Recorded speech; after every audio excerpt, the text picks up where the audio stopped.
नमस्कार, आप जुड़ चुके वॉइस ऑफ एमपी से और मैं हूं अब्दुल अली ईरानी। केंद्र सरकार और मध्य प्रदेश सरकार लगातार किसानों की आय दुगनी करने की बात कर रही है। साथ ही उनका यह भी दावा है सरकार का कि वो लगातार किसान के हितों में काम कर रही है।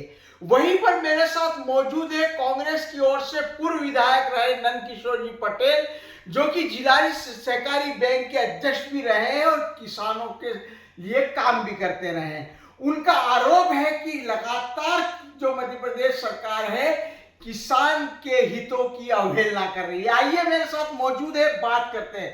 सर, आप लगातार मध्य प्रदेश सरकार पर हमलावर है किसान के विरोध लेकर, नीतियों को लेकर सरकार की। सबसे पहले तो आपको धन्यवाद कि किसानों को मुद्दों को उठाने के लिए आपने मेरे से चर्चा की। भारतीय जनता पार्टी की दिल्ली में सरकार बनी या प्रदेश में बनी, बार बार वो ये राग आलापते रहे कि किसानों की आय दोगुनी करेंगे हम, और उस आय दोगुनी करने के आधार पर ही स्वामीनाथन आयोग की रिपोर्ट के आधार पर उन्होंने एक रेट तय किए कि ये न्यूनतम समर्थन मूल्य होगा लागत का 1.5 गुना।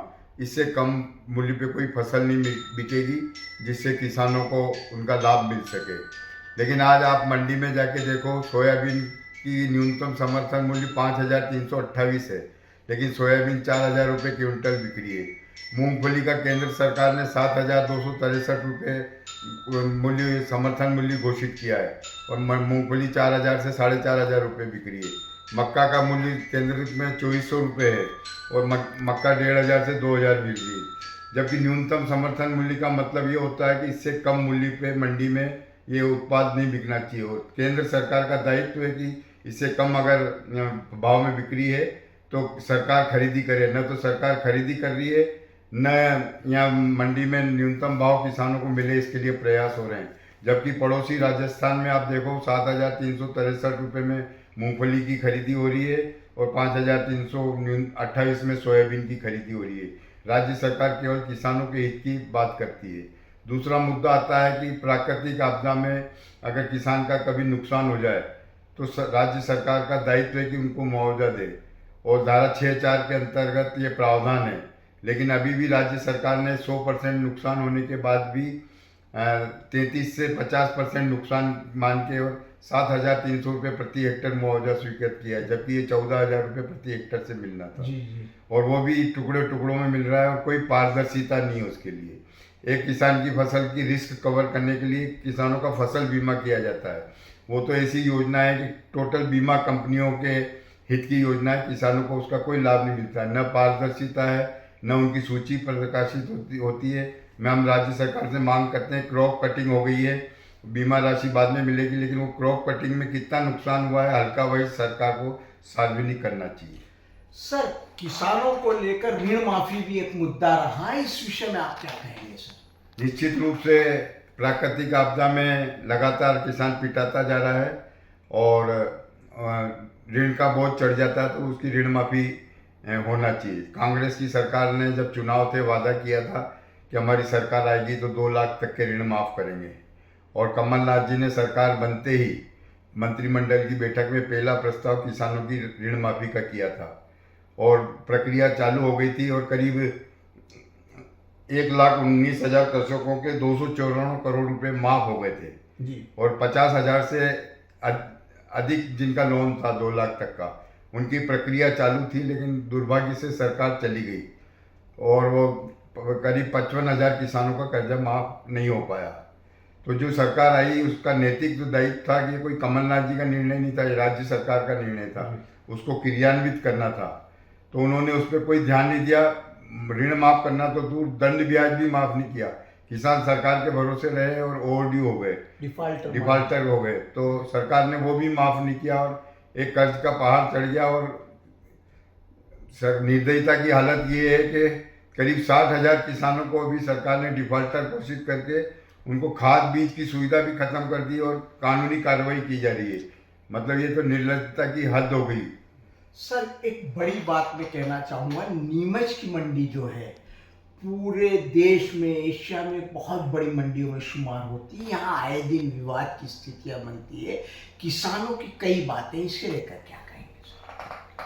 अगर सरकार जो न्यूनतम समर्थन मूल्य एमएसपी बोलते हैं, जिसको घोषित करती है केंद्र सरकार रबी और खरीफ फसलों का, अगर सरकार एक ऐसा कानून बना दे कि एमएसपी से कम खरीदी मंडी में नहीं होगी और न्यूनतम समर्थन मूल्य अगर सोयाबीन का 5,340 है तो बोली वहीं से स्टार्ट होना चाहिए, तो ये विवाद कहीं होंगे ही नहीं। अगर नीलामी उस रेट पे नहीं होती तो सरकार को खरीदना चाहिए।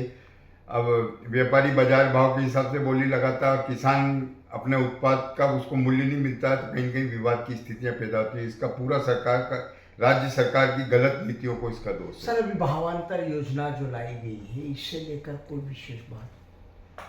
जब केंद्र सरकार के कृषि मंत्रालय में स्थायी व्यवस्था है कि न्यूनतम समर्थन मूल्य पे खरीदी की जाए, तो ये भावांतर तो कहीं सब्जेक्ट ही नहीं है। सरकार सोयाबीन न्यूनतम समर्थन मूल्य 5,360 पे नहीं खरीदते हुए भावांतर की योजना ले आई है। उनका कहना है कि हम मॉडल रेट तय करेंगे और मॉडल रेट में और समर्थन मूल्य में जो अंतर है उसकी राशि किसानों को भुगतान होगी। उसमें किसानों को बहुत परेशानी का सामना पड़ रहा है और आज की तारीख में न तो मॉडल रेट तय हुआ है, किसान को मालूम नहीं कि हमारी सोयाबीन का सरकार क्या भाव लगाएगी, और न ये तय है कि 1 हेक्टेयर पे कितनी सोयाबीन खरीदेगी कि सरकार, मतलब उसका कोई मापदंड ही नहीं है।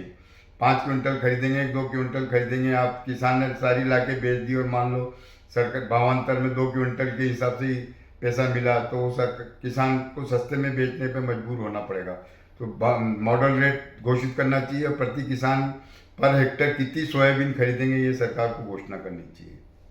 सवाल है, किसान के हित में क्या तात्कालिक निर्णय सरकार को लेने चाहिए? किसानों के हित में सबसे पहले तो जो सरकार ने न्यूनतम समर्थन मूल्य घोषित किया है उस पर तत्काल खरीदी प्रारंभ करना चाहिए, मूंगफली, मक्का और सोयाबीन की। दूसरी, जो किसानों का ओवरड्यू हो गया है उनका सरकार को ब्याज माफ करके और जो बचा हुआ ऋण है उसकी किस्तें करके और खाद बीज तत्काल किसानों को देना चाहिए। और किसानों को 24 ही घंटे, अभी रात में बिजली दी जा रही है, 24 ही घंटे बिजली की व्यवस्था दिन में की जानी चाहिए। तो आप थे पूर्व विधायक नंदकिशोर जी पटेल, जिन्होंने सबसे बड़ा जो मुद्दा उठाया है किसानों को लेकर वो समर्थन मूल्य से जुड़ा हुआ है। साथ ही उन्होंने फसल बीमा और मुआवजे को लेकर भी अपनी बात रखी। उनका ये कहना है कि सरकार को किसान हितों की बातों का ढिंडोरा पीटने के बजाय यथार्थ पर किसानों के हितों में काम करना चाहिए। वॉइस ऑफ एमपी के लिए मेरे सहयोगी विनोद गुजर के साथ अब्दुल अली ईरानी। भारत का ब्लॉक बाबजी एएससी ब्लॉक, मजबूती ऐसी स्टील जैसी, ना रेती ना सीमेंट ना तराई की है झंझट। भारत का नंबर 1 ब्लॉक ISI व ISO मार्क से प्रमाणित भी है। MP राजस्थान का सबसे अत्याधुनिक प्लांट। अगर आप भी चाहते हैं बाबजी एएससी ब्लॉक मंगवाना तो आज ही संपर्क करें। Jhanjharwada industrial area, Neemuch, Madhya Pradesh. Contact number screen पर मेंशन है, जल्दी संपर्क करें।